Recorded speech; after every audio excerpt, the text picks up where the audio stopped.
11 साला बालवीर एक गांव में रहता है। इसके दिल में हमेशा से मुहिम जोई की ख्वाहिश थी।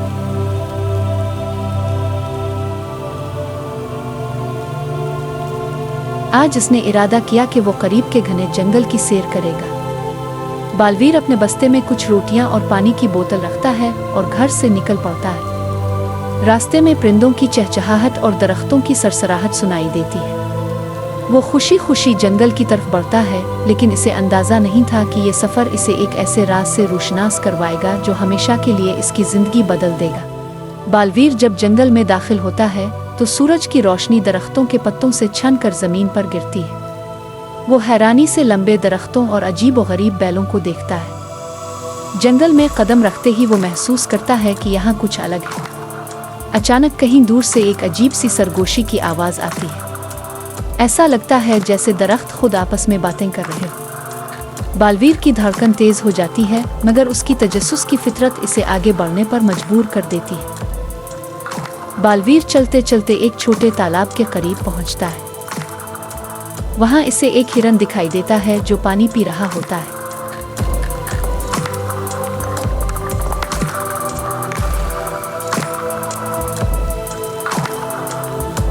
बालवीर आहिस्ता से आगे बढ़ता है, मगर अचानक एक बंदर दरख्त से छलांग लगाकर उसके करीब आ जाता है। तुम कौन हो? ऐसा लगता है जैसे बंदर की आंखें यही सवाल कर रही हो। बालवीर मुस्कुराता है और कहता है, मैं बालवीर हूँ, मैं सिर्फ जंगल की सैर कर रहा हूँ। बंदर कुछ देर इसे घूरता रहता है और फिर उछलकर एक और दरख्त पर जा बैठता है। बालवीर हैरान होता है कि जानवर इस पर नजर रख रहे हैं, जैसे वो किसी नए मेहमान का जायजा ले रहे हों।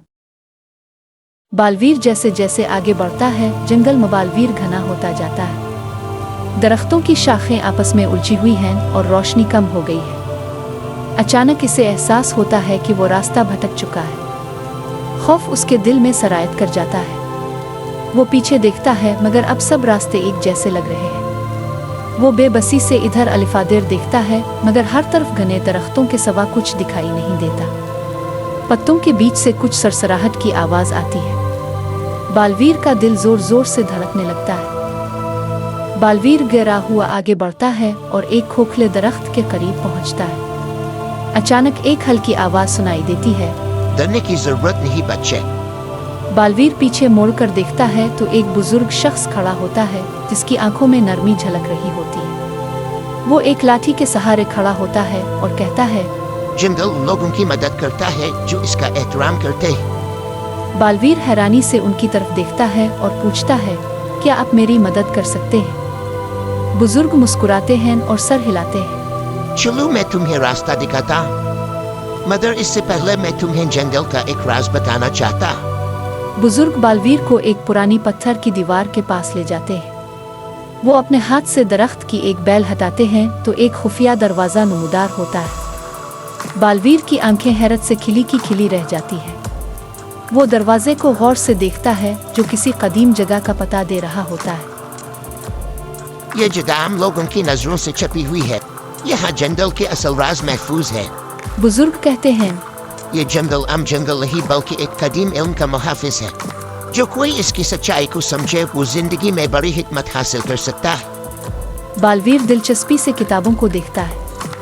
इसे पता चलता है कि ये जंगल सदियों से एक मुकद्दस जगह के तौर पर जाना जाता है, जहाँ सिर्फ मुंतखब लोग ही आ सकते हैं। बालवीर जंगल से वापस लौट रहा होता है। वो वही रास्ता अपनाता है जो बुजुर्ग ने इसे बताया था, मगर अब उसके अंदर कुछ बदल चुका था। वो पहले जैसा नासमझ लड़का नहीं रहा था। इसने जंगल के राज को जाना था, कुदरत की ताकत को महसूस किया था और अपनी हिम्मत को आजमाया था।